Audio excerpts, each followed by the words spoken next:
Now, about a week ago, I got asked by someone if I thought my enjoyment of Andor, and for the record, or if you haven't been watching any of my reviews, I've been absolutely loving the series.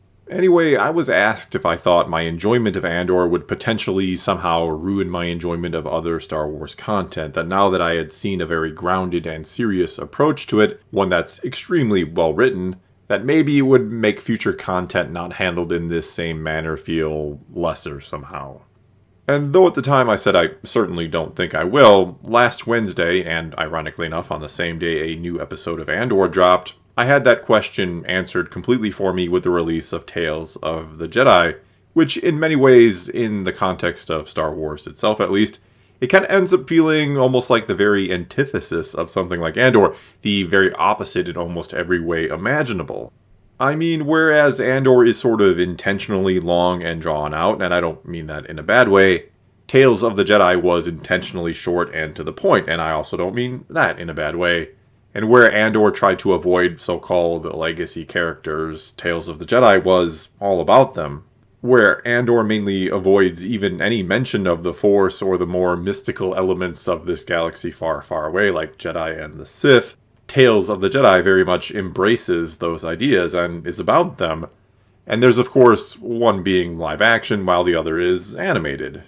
So again, these two shows are almost the exact opposites of each other, and yet despite those vast differences, I very much enjoyed both of them, or am enjoying them in the case of Andor. They both feel like Star Wars to me, and in a lot of my videos lately I've been talking about or asking what exactly is Star Wars, or what makes something Star Wars, or what should it even be? What exactly is that Star Wars feeling?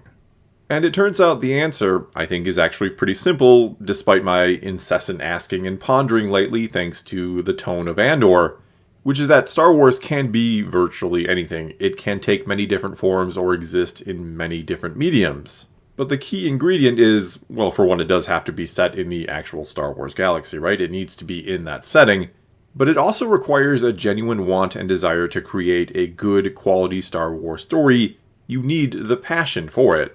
And yeah, I know that kind of sounds stupid or like an overly simplistic answer or a non-answer. Not to mention a genuine desire or intent alone doesn't always lead to the best of results. I'm not saying that just because you love Star Wars and want to make it, you can pull it off. Skill and talent are obviously going to be required, as well as a level of restraint, or you'll end up creating something that just feels like fan fiction. But without passion first, without truly wanting to create Star Wars for the sake of entertaining others with a story from this galaxy far, far away, without putting that first, you're almost certainly going to fail on some level, to not resonate with a good portion or a good number of fans. And I honestly feel like that's all too often what's missing in entertainment today in general, an actual genuine desire to create for the sake of creating, for the sake of entertaining others, for the sake of simply telling a story. And that's not always necessarily the fault of those doing the creating, the writers, directors, and so on. Instead, the fault is oftentimes with the large corporations who want content generated for the sake of generating content and keeping people subscribed to their platform or going to the theater to see the newest film. Though yes, we do also sometimes get something from a creator where the intent is not just making a good quality entertaining show or movie, but to preach their own beliefs or to make some sort of real world point. Which doesn't mean you can't ever have themes or messages that pertain to real-world issues in a series or movie. Certainly there are things in Andor, many of them actually, that have a relevance to the real world either by default or design. But the key is they don't feel like the point or focus of its existence. It feels like they happen to be there because they work for the Star Wars story being told, not to mention their inclusion tends to be thought-provoking instead of thought-implanting. In other words, they get you to think, rather than telling you what to think. Tales of the Jedi, even with its short runtime, also gives us plenty to think about in terms of real-world comparisons, especially or primarily the Dooku episodes where we see that he, Dooku, begins to realize that the Republic has become a government for the government, or for those in it, or for those who already have money and power, and not one for the people. And I dare say there are many in the real world, and on both sides of the political spectrum here in the US, where I live, that feel the same way about their government, that politicians have become self-serving instead of anything resembling selfless or for the people, which is a very core theme of Star Wars. Again, the whole selfless versus selfish theme.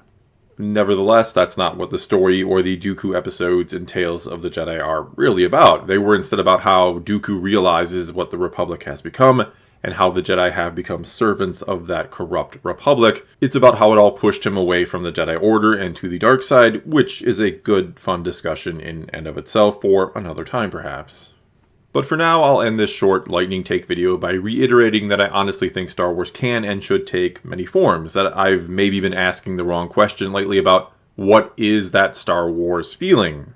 Because anyone who truly wants to create good Star Wars, who has a legit passion for it, and a good degree of talent as well, should almost instinctively just know how to capture it in a way that other fans will also feel. Which again doesn't mean it'll be good, but it is the first key step to making quality Star Wars. In other words, yes, please keep bringing us shows like Andor in the future, but also keep bringing us shows like Tales of the Jedi. They may be the very opposite of each other, they may be on the complete opposite ends of the spectrum, but both are very much Star Wars, in my opinion.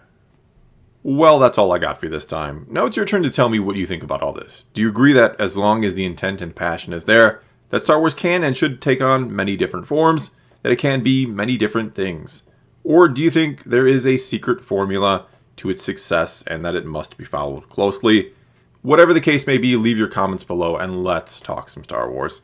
And until next time, thanks for watching.